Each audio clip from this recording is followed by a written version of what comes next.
Hello student, स्वागत है आपका साइंस क्लासेस के यूट्यूब चैनल पर, जिसमें हम केमिस्ट्री डिस्कस करेंगे 12th क्लास की। अगर हम बात करते हैं कि 12th क्लास में इस साल 2021 और 22 में सिलेबस क्या रहेगा, तो आपके लिए बहुत अच्छी बात यह है कि इस बार आरपीएससी और एनसीईआरटी दोनों का सिलेबस सेम ही है। मतलब जो एनसीईआरटी में है वही चैप्टर हमें पढ़ने पड़ेंगे अब आरपीएससी। इस प्रकार अगर हम देखें तो आरबीएससी के अंदर भी टोटल चैप्टरों की संख्या 16 रह जाती है, साथ ही साथ कुछ चैप्टर्स में से टॉपिक भी कम हो जाते हैं।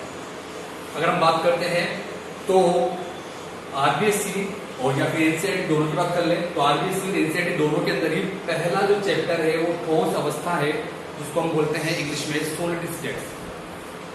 ठोस अवस्था है, इस चैप्टर में हम क्या पढ़ेंगे इसके बारे में ये डिस्कस कर लेते हैं। थोड़ी सी इंट्रोडक्शन क्लास है तो उसमें वो बताएंगे हम आपको कि इसमें हम पढ़ना है ठोस अवस्था। ठोस अवस्था के क्या है, डेफिनेशन वगैरह, परिभाषा है, उसके लाक्षणिक गुण क्या है, मतलब उसके अंदर कौन कौन सी विशेषताएं पाई जाती है खास तौर पर, उसके बारे में हम डिस्कस करेंगे पहले टॉपिक। फिर इसके अंदर हम एक और टॉपिक लेंगे जिसमें हम पढ़ेंगे ठोसों के प्रकार। ठोसों के प्रकार एक तो डायरेक्ट लिखा हुआ है क्रिस्टलीय और अक्रिस्टलीय। ये अवयवी कणों की व्यवस्था या उनके क्रम के अनुसार के आधार पर क्या है प्रकार है ठोसों का। फिर होता है बंधों के आधार पर प्रकार, जिसमें हम 4 प्रकार के ठोस पढ़ेंगे, सहसंयोजक, आयनिक, आणविक और धात्विक। फिर हम बात करते हैं इसमें इसी चैप्टर के अंदर अगले टॉपिक की तो ठोसों की संरचना, जिसमें हम त्रिविम चालक के बारे में डिस्कस करेंगे और हम डिस्कस करेंगे इकाई कोशिका, मतलब वो जो सबसे छोटा भाग है ठोस का, उसके बारे में। फिर उसके बाद अगर बात करते हैं हम तो इसके इसी के अंदर ठोसों की संरचना के अंदर और आगे बढ़ेंगे त्रिविम चालक कैसे होते हैं या इकाई कोशिकाओं के प्रकार किस प्रकार के होते हैं, कितने प्रकार की इकाई कोशिकाएं होती है, वो डिस्कस करेंगे। आगे चलते हैं तो ठोसों में हम पढ़ते हैं निबिड़ संकुलन, कि भाई उसके अंदर जो अवयवी कण होते हैं, छोटे छोटे कण होते हैं, वो किस प्रकार व्यवस्थित हो सकते हैं। और आगे बात कर लेते हैं तो ठोसों में पढ़ेंगे हम अपूर्णता, मतलब उसके अंदर क्या कोई अवयवी कण नहीं पाया जाएगा तो किस प्रकार की अपूर्णता या दोष होगी, वो भी हम इसमें डिस्कस करेंगे। इसी चैप्टर में हम लास्ट में पढ़ेंगे ठोसों के गुण। 2 प्रकार के गुण पढ़ेंगे, तो चुंबकीय गुण और एक वैद्युतीय गुण। वैद्युतीय गुण को थोड़ा डिस्क्रिप्टिव पढ़ेंगे इसके अंदर, जिसमें हम अर्धचालक को N प्रकार के और P प्रकार में डिवाइड कर पढ़ेंगे। इसी के साथ हम इस चैप्टर को आगे स्टार्ट। हेलो स्टूडेंट, आज हम आरबीएससी एनसीईआरटी का पहला चैप्टर ठोस अवस्था के बारे में डिस्कस करेंगे। ठोस अवस्था को इंग्लिश में बोला जाता है सॉलिड स्टेट। अब ठोस अवस्था को डिस्कस करने से पहले हम आपको बता देते हैं कि भाई 11th क्लास का जो बेसिक है वो इसमें बहुत ज्यादा काम आने वाला है। अब हम बात करते हैं भाई ठोस अवस्था क्या है, कहां से ये वर्ड आया है, तो इसके बारे में डिस्कस करने के लिए पहले हमें फ्लैशबैक में जाना पड़ेगा, जिसके बारे में हमें डिस्कस करेंगे। अगर हम बात करते हैं तो ये जो ब्रह्मांड होता है, ये जो ब्रह्मांड है वो 2 चीजों से मिलकर बना है। एक होता है द्रव्य और एक होता है ऊर्जा। द्रव्य के बारे में हम डिस्कस करेंगे पूरी केमिस्ट्री में, और जो आपको ऊर्जा है इसके बारे में हम डिस्कस करते हैं फिजिक्स में। लेकिन थोड़ी बहुत हम 11th क्लास के थर्मोडायनेमिक्स चैप्टर में ऊर्जा के बारे में भी डिस्कस कर चुके हैं कि इन दोनों से ही मिलकर पूरा ब्रह्मांड मिलकर बना हुआ है। देखो अब कैसे बना हुआ है, ध्यान देना। द्रव्य होता क्या है, हम द्रव्य के बारे में ही डिस्कस करेंगे, और ऊर्जा हम डिस्कस नहीं करेंगे। अभी हाल फिलहाल हम द्रव्य के बारे में बात करते हैं तो द्रव्य को हम इंग्लिश में मेटर भी बोलते हैं, और इसका दूसरा नाम होता है पदार्थ। द्रव्य क्या होता है, प्रत्येक वह वस्तु जो कि क्या करती है, स्थान भी घेरती है और खुद का द्रव्यमान मतलब वजन भी रखती है या आयतन भी रखती है, और साथ ही साथ उनको हम अनुभव भी कर सकते हैं या फील भी कर सकते हैं। वो वस्तु ही क्या कहलाती है, प्रत्येक वही वस्तु क्या कहलाती है, द्रव्य या फिर पदार्थ कहलाती है। जैसे प्रत्येक वस्तु, जैसे यहाँ पर अगर हम देखें बोर्ड है, बोर्ड को मैं स्पर्श भी कर रहा हूँ, ये स्थान भी घेर रहा है, उसका कुछ वजन भी है, तो ये भी वस्तु है। मेरे हाथ में मार्कर है, इस मार्कर को मैं फील भी कर रहा हूँ और ये खुद का वेट भी रखती है, तो ये अगर कहीं वस्तु को रखूं मैं तो ये स्थान भी घेरती है, तो मतलब ये भी क्या है आपका द्रव्य। तो द्रव्य जो होता है उसकी 3 अवस्थाएं होती है, ये हम 11th क्लास में डिस्कस कर चुके हैं। कौन कौन सी होती है, ठोस, द्रव और गैस, या फिर इंग्लिश में बोलें तो हम तो सॉलिड, लिक्विड और गैस। अगर हम आपको बता दूं तो हम कंप्लीट गैस के बारे में पूरी इंफॉर्मेशन ले चुके हैं 11th क्लास में। लिक्विड हमने थोड़ा आधा पढ़ा है वहां चैप्टर, पृष्ठ तनाव, श्यानता वगैरह हमने डिस्कस कर चुके हैं 11th क्लास में।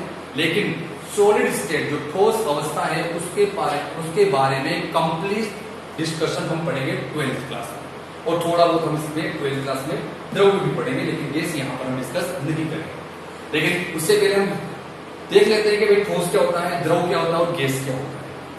ध्यान दें, ठोस जो होते हैं उनका आकार व आयतन दोनों ही कैसा होता है, निश्चित होता है, मतलब फिक्स होता है, उनका आकार आयतन कभी भी चेंज नहीं होगा। द्रव जो होते हैं उनका आकार अनिश्चित होता है लेकिन आयतन बिल्कुल निश्चित होता है। जैसे अगर देखें हम अगर एक गिलास में पानी लेते हैं तो वो आयतन फिक्स हो गया उसका, लेकिन उस गिलास के पानी को हम दूसरे पात्र या दूसरे प्रकार के पात्र में भी भर सकते हैं, तो वहां पर उसका आकार क्या हो जाता है, चेंज हो जाता है। बात करते हैं तीसरे की। यहां पर अगर बात करें हम गैस की, तो गैस का ना तो आकार ना ही उसका आयतन दोनों ही कैसे नहीं है, निश्चित नहीं। आगे हम बात करते हैं तो ठोसों के बारे में बात करते हैं।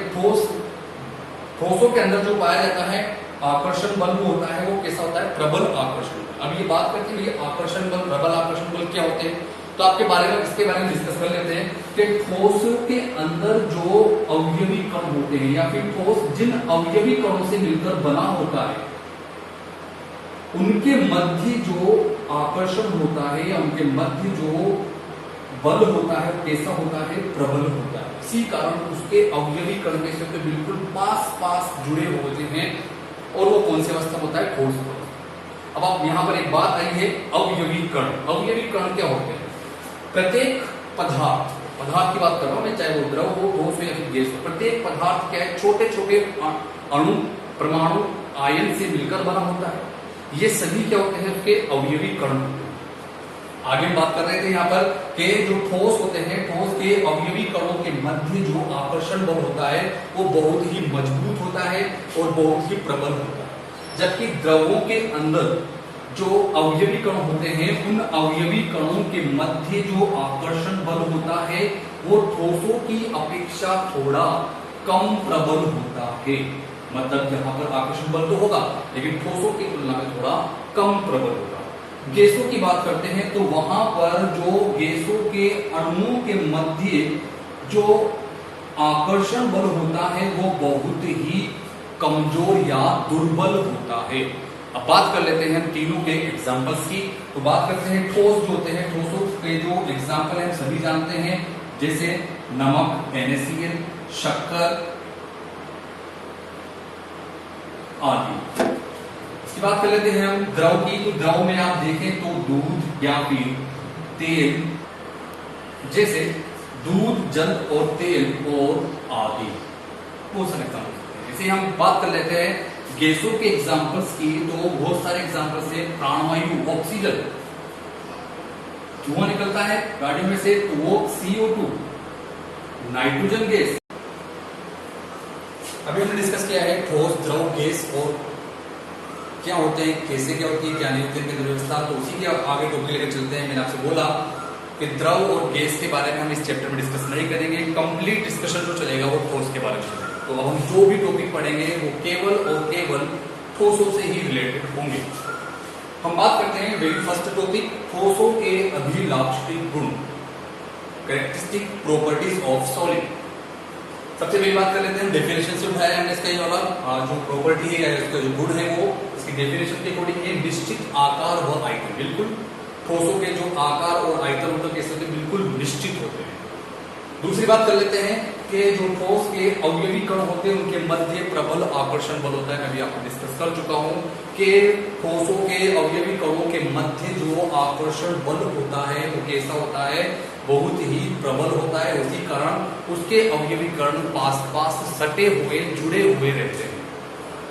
और इसका तीसरा गुण बात करते हैं तो जब इसके अवयवी कण प्रबल आकर्षण बल से जुड़े हुए होंगे तो उनकी व्यवस्था भी कैसी होगी भाई, निश्चित व्यवस्था। मतलब ठोसों के जो अवयवी कण होते हैं, अवयवी कण मैं आपको बता चुका हूं क्या क्या होते हैं, परमाणु, अणु, आयन, कुछ भी हो सकता है कि जो अवयवी कण होते हैं वो निश्चित व्यवस्था में, मतलब बिल्कुल फिक्स एक निश्चित व्यवस्था। जैसे अगर देखें हम तो एक ठोस अवस्था जैसे NaCl देख लें हम, तो ये NaCl के अंदर अगर हम देखते हैं तो दोनों पर बिल्कुल एक Na तो एक Cl व्यवस्थित रहता है। इस प्रकार से इनकी जो ठोस होते हैं, ठोसों के जो अवयवी कण होते हैं उनके अवयवी कणों की व्यवस्था व्यवस्था कैसी होती है, बिल्कुल निश्चित होती है।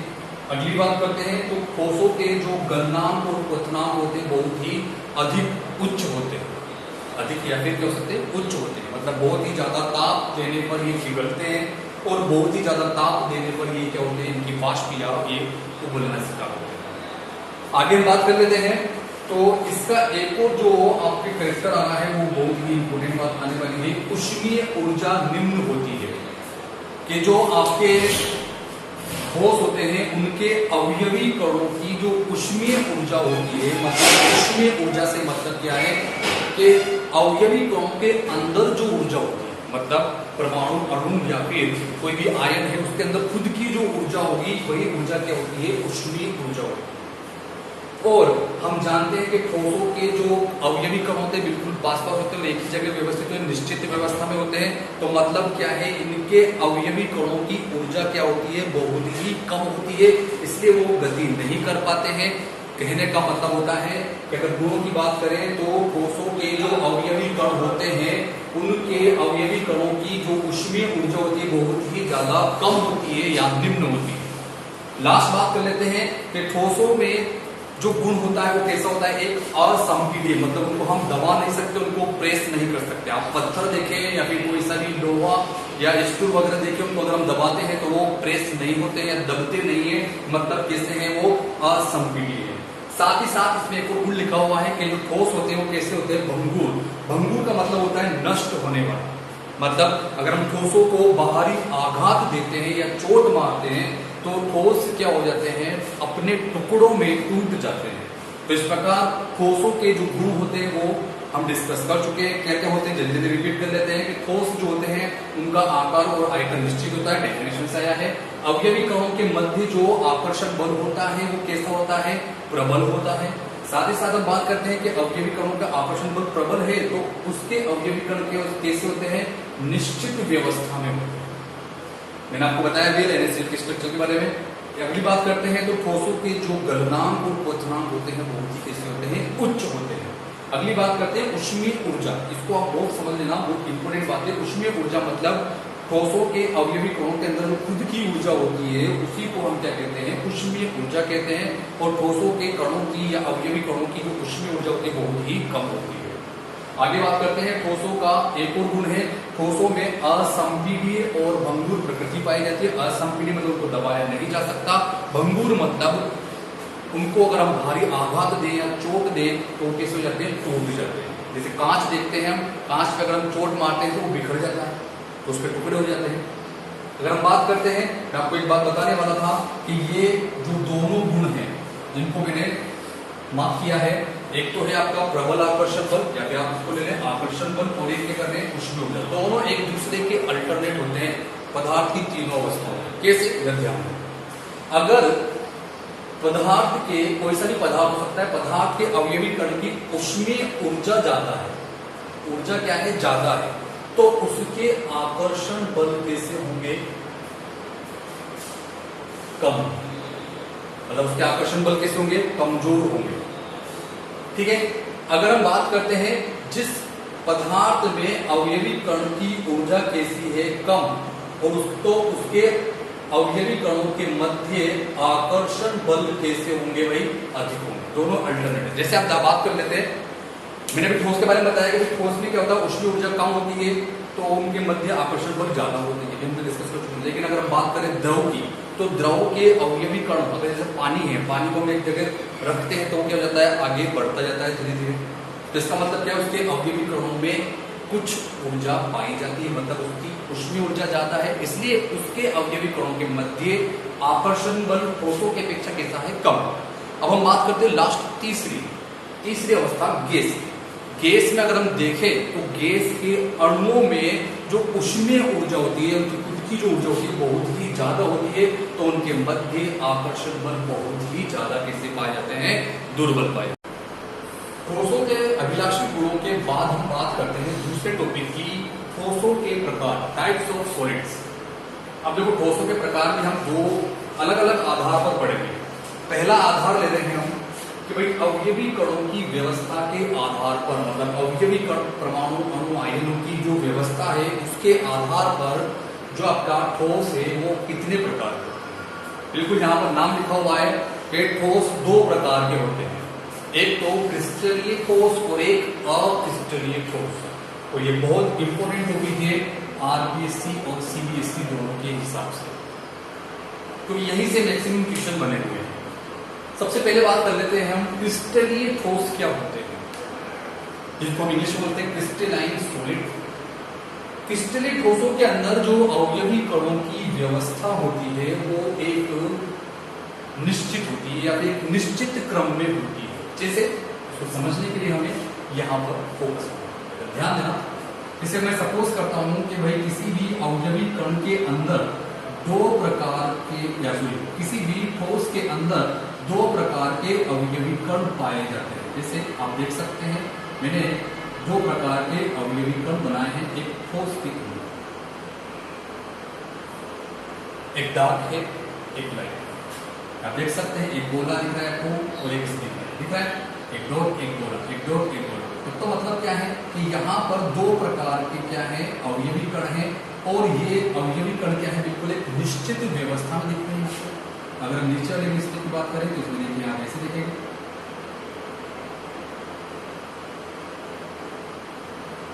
आप देखें तो इसके प्रकार जो अवयवी कण है वो एक निश्चित व्यवस्था में क्या है व्यवस्थित है।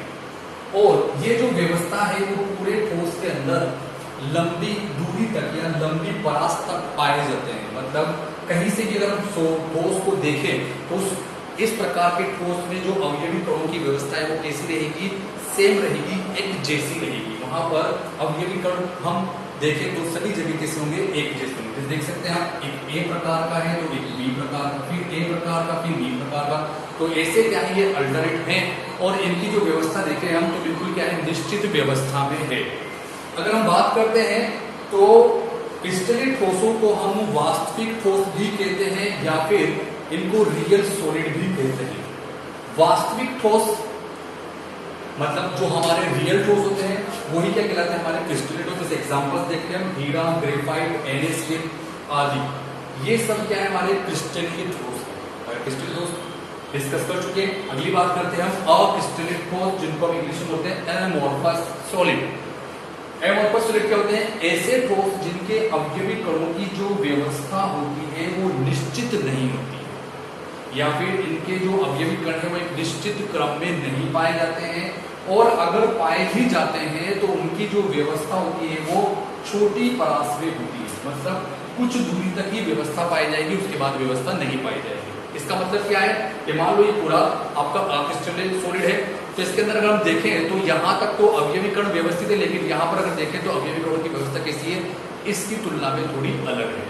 तो मतलब अवयवी कणों की जो व्यवस्था है वो निश्चित नहीं है। तो एक वर्ड हम डिफाइन कर सकते हैं कि भाई ऐसे ठोस जिनके अवयवी कण निश्चित क्रम में या व्यवस्था में नहीं होते हैं अक्रिस्टलीय ठोस कहलाते हैं। अक्रिस्टलीय ठोस मोस्टली इसी नाम से पूछा जाता है। इसको दूसरे नाम कौन कौन से, तो आभासी ठोस या फिर छद्म ठोस भी कहते हैं, या फिर इसका सबसे फेमस नाम होता है अतिशीतित द्रव।